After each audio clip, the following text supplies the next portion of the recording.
El presidente Mauricio Macri llega a Japón para la cumbre del G20, 28 y 29 de junio. Y también llegó la carne argentina a la góndola de un gran supermercado japonés a $100 el kilo de carne. Y es un precio competitivo. Parece que en Japón hay precios de entre el 20 y el 60% más caros todavía. Vamos a tratar de entender cómo está Japón hoy con un especialista en el tema, el doctor en economía por la Universidad de Hiroshima, precisamente, Luis Aruero. Luis, muchísimas gracias por estar aquí. Buenas tardes y muchas gracias por la invitación. Además, sos autor del libro Japón en el siglo XXI. Exactamente. Bueno, nosotros estamos acostumbrados a la inflación, pero Japón vivió durante muchos años un proceso de deflación que después se intentó cambiar. ¿Cómo es esto de la deflación japonesa? Bueno, en realidad tenemos que comprenderlo históricamente. Obviamente, quizás muchos conozcan que Japón fue una economía que creció muy rápido hasta fines de los años 80. En los años 80, a fin de los años 80, empieza una burbuja y en los 90 vive su década perdida, ¿no? Muy bajo crecimiento y una baja en la tasa de inflación, al punto que llega a cero.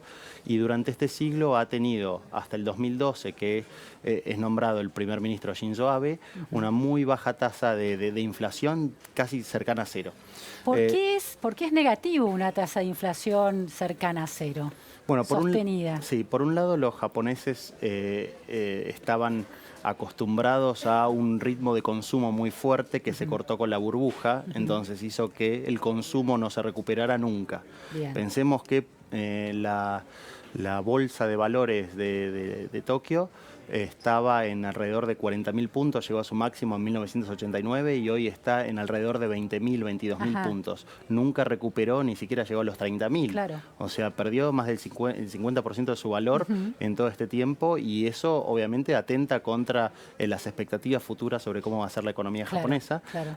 Por el otro lado tenemos una apertura que se fue dando de la economía japonesa a los productos que vienen del sudeste asiático, que son productos relativamente baratos, lo que obviamente empujan los precios locales hacia abajo. Claro. Sí. Y luego hay un aumento fuerte de la productividad, ¿no? Lo que hace que haya una mayor producción por trabajador, que genera que los precios justamente no sean mucho más caros. Claro. Ahora, esto es deflación, ¿no? Sí. Cuando la deflación, o sea, no es un evento macroeconómico deseable. No, en economía eso se ha zanjado hace un tiempo porque ¿qué pasa cuando uno tiene deflación? Pospone sus decisiones de consumo. Como sabe que en el futuro las cosas van a ser más baratas, decide no consumir ahora y consumir en el futuro. Entiendo, ¿no? claro. Entonces, siempre es bueno. Eso frena la actividad económica, pues si no hay consumo, la producción no tiene tanto sentido. Ese es el efecto Exactamente, cascada. tampoco nos vamos a ir al caso argentino donde tenemos esta alta inflación porque eso tampoco beneficia los procesos económicos. Pero sí tener algo de inflación, por eso es que también está detrás de este concepto las políticas como de inflation target o target de inflación que se han ido dando en varios países desde las últimas décadas del siglo pasado. Entonces, justamente la idea es tener una inflación muy baja que genere esta pequeña devaluación y esta genera futura expectativa de incremento de precios como para fomentar el consumo actual.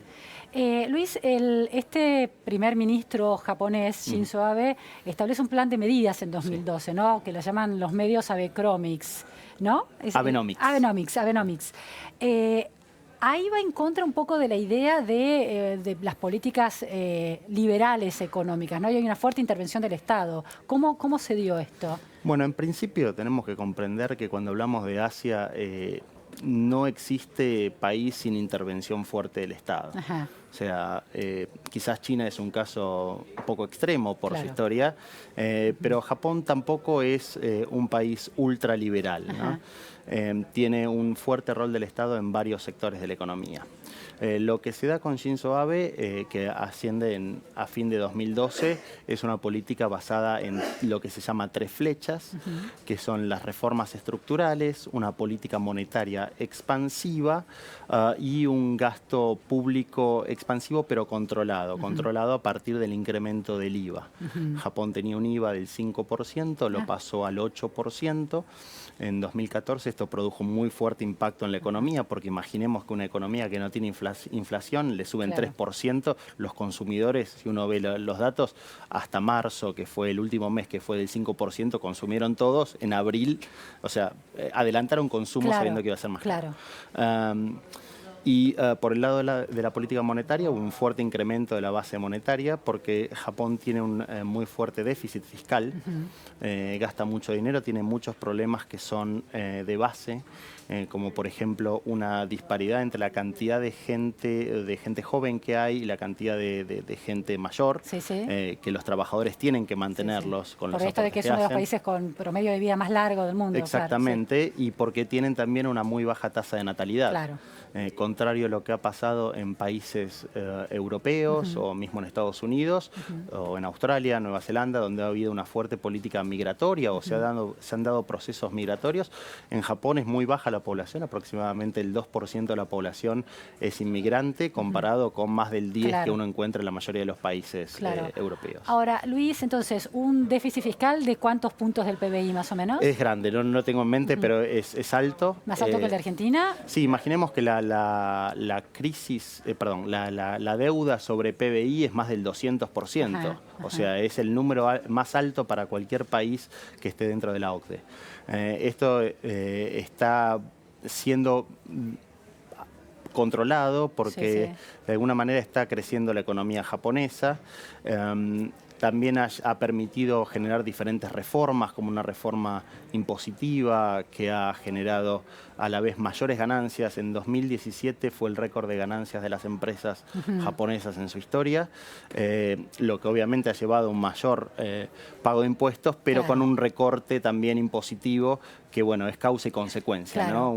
El mayor recorte de impuestos ha generado mayor inversión, mayor producción, mayores ganancias y a la vez mayor recaudación. Y en términos de empleo y de salario, ¿cómo se ha comportado la serie a partir de las medidas económicas del primer ministro? Bueno, quizás los números, Japón es uno de los países más lejanos desde Argentina, no solo geográficamente, sino también en cuanto a la realidad, ¿no? Hoy Japón tiene una desocupación que está en el 2,4%, es un número muy bajo, nuevamente teniendo en cuenta estos problemas estructurales, porque si uno compara con la cantidad de trabajadores que tenía hace 20 años, los que están trabajando hoy son más o menos lo mismo. Claro, no ha crecido. Lo que pasa es que hay porque envejecieron, población económicamente activa. Claro. Entonces, la desocupación es muy baja. Sin embargo, no ha habido un incremento muy fuerte de los salarios. Es una política que ha intentado perseguir el primer ministro Abe, buscando a un estilo poco ortodoxo quizás que las compañías den incrementos salariales. Últimamente lo que se ha hecho es diseñar políticas de incentivos fiscales para las empresas que den aumentos salariales a sus empleados. ¿Y han perdido poder adquisitivo en esta recuperación de la inflación? ¿Han perdido poder? Sí, si uno ve la serie larga, en general en estos 6 años se ha perdido un poquito, obviamente estamos hablando de muy bajos números, ¿no? Pero se ha perdido un poco de poder adquisitivo. Bajos para nosotros, pero digo, para las escalas japonesas son socialmente perceptibles. Y el 1%, 2% en 6 años, quizás a nosotros no nos parezca algo irrelevante, sin embargo para ellos con la estabilidad que tienen es algo relativamente fuerte. Tenemos que tener en cuenta también que en Japón los sindicatos tienen muy poco poder, hay muy bajísima es la tasa de conflictividad laboral que existe, todavía se sigue manteniendo a grosso modo el sistema de una persona entra a trabajar en una empresa y se retira en esa empresa. Es el día de la Argentina de otra época, ¿no? De trabajar en el mismo empleo. Exactamente. Y lo que ha habido es un crecimiento muy fuerte de los trabajos part-time, que bueno, justamente con toda esta necesidad ahora de trabajo, muchos de esos trabajos part-time se están volcando a full-time y digamos en relación de dependencia formalizados. ¿Y el consumo finalmente logró revertirse esa tendencia de baja del consumo por la deflación? No, si uno ve, en realidad el crecimiento del PBI japonés en los últimos años ha estado cercano al 1,5%, que si uno tiene en cuenta que Japón pierde población todos los años, estamos hablando que el PBI per cápita más o menos ha estado creciendo entre el 1,5% y 2%. Que uno puede pensar que es bajo, pero ojalá hubiese tenido Argentina un crecimiento del 2% del PBI en los últimos 15 años. La realidad es que digamos, cuando uno ve el consumo privado se ha mantenido relativamente estable, no ha subido ni bajado mucho. Uno de los grandes impulsores de la recuperación japonesa ha sido el mejoramiento del comercio exterior. Recordemos que por el accidente de Fukushima y el tsunami de 2011, eso llevó a que Japón parara todas sus centrales nucleares. Japón tiene prácticamente el 100% de su capacidad hidroeléctrica utilizada, no produce petróleo, con lo cual tiene que importar la mayor parte de su energía, y esto le produjo un desbalance en su balanza comercial, lo que obviamente impactó negativamente en el PBI. A partir del año 2015 han empezado a abrir nuevamente las centrales nucleares japonesas. Por el otro lado, han habido políticas para fomentar las energías limpias como solar, eólica, etcétera, lo que ha llevado a que la dependencia de importaciones de energía haya bajado, y con eso haya mejorado también el PBI, ¿no? ¿Y las exportaciones, cuáles son las grandes fuentes de exportaciones de los sectores exportadores en Japón? Bueno, obviamente todo lo que sea electrónica, maquinaria, automóviles son los grandes sectores exportadores de Japón. Últimamente también ha aumentado mucho el de alimentos. Hay una política muy fuerte de Japón para convertirse en exportador de alimentos. ¿De qué tipo de alimentos? Y pensemos, los japoneses tienen muy bien mapeado esto. Hay 180.000 restaurantes japoneses por todo el mundo. Ellos lo que quieren es que los restaurantes japoneses utilicen comida japonesa, ¿no? Desde el arroz hasta la carne japonesa, esta famosa wagyu. Como una estrategia muy quirúrgica, digamos, de exportación. Exactamente, estamos hablando de números bajos. El objetivo para el año que viene es llegar a los 10.000 millones de dólares de exportaciones de comida. Sin embargo, cuando uno piensa que Japón es un país que importa el 65% o 63% de las calorías que consume, evidentemente es un cambio muy fuerte dentro de lo que es su política de alimentación. Luis, ¿qué interés tiene Japón en relación a Argentina? Hablábamos recién de la carne, que llega a $100 el kilo de carne en la góndola. ¿Es carne? ¿Qué más? Argentina, en realidad la carne entra a cuentagotas. Pensemos que está solo permitida la carne patagónica para que entre en Japón. Y tampoco hay mucha capacidad de producción todavía en Patagonia. Nuestro gran destino es China hoy en día. ¿Está permitida solamente la de Patagonia porque por una cuestión de calidad, para que no compita? Bromatológica. Y por el otro lado tenemos que pensar también que todo es parte de una negociación. Se está negociando ahora para la apertura hacia todo el país. Sin embargo, siempre es un ida y vuelta, ¿no? Bueno, ustedes qué me dan, nosotros le damos esto. En realidad, las exportaciones argentinas a Japón han bajado en la última década. Si uno ve el último año también han bajado bastante. ¿El último año es 2018? Sí, 2018. Argentina exporta principalmente los minerales que son extraídos, litio y demás, por alguna compañía con interés japonés, más langostinos, carne y demás alimentos, que es el principal complejo exportador con un poco más del 50%. Los japoneses tienen claramente una balanza comercial positiva con Argentina.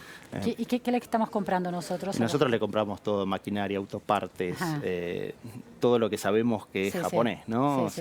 Todos los componentes de los productos, muchos productos que se ensamblan en Argentina vienen de Japón. Claro. ¿Ese es el principal sector exportador de Japón? Sí, es el principal sector exportador hacia cualquier región del mundo en general y hacia Argentina. Está. Un acercamiento, porque el presidente Macri en 2017 fue la primera vez en 20 años que un presidente argentino hizo una visita oficial a Japón. ¿Ese tipo de acercamientos son sustanciales para aceitar esa relación comercial entre un país como Japón y uno como Argentina? Son fundamentales. Japón, por una cuestión histórica, es un gran amigo de Argentina. ¿En qué cuestión histórica te referís? Y hay una gran inmigración japonesa en Argentina, con una comunidad que se asimiló muy bien, que ha sido muy rápida en adoptar las costumbres argentinas, manteniendo los valores japoneses, y esto es muy valorado por Japón. Claro. Tenemos que pensar que no solo fue la visita del presidente Macri, sino también fue la visita del primer ministro japonés a Argentina, que se dio después de 50 años. También tenemos que pensar que hubo un acuerdo de inversiones que se dio entre ambos países. Japón se estuvo yendo, digamos, Japón como empresa japonesa, en realidad se estuvo saliendo del país durante este siglo, digamos, a partir de los problemas macroeconómicos que tenía Argentina, problemas con el Club de París, donde Japón era uno de los principales acreedores. Claro. Pensemos que a fin del siglo pasado había unas 90 y pico de empresas, 98 empresas japonesas en el país. En 2015 había 53 empresas. O sea, casi la mitad se fue del país y hoy, en 2018, cerró con 102 empresas.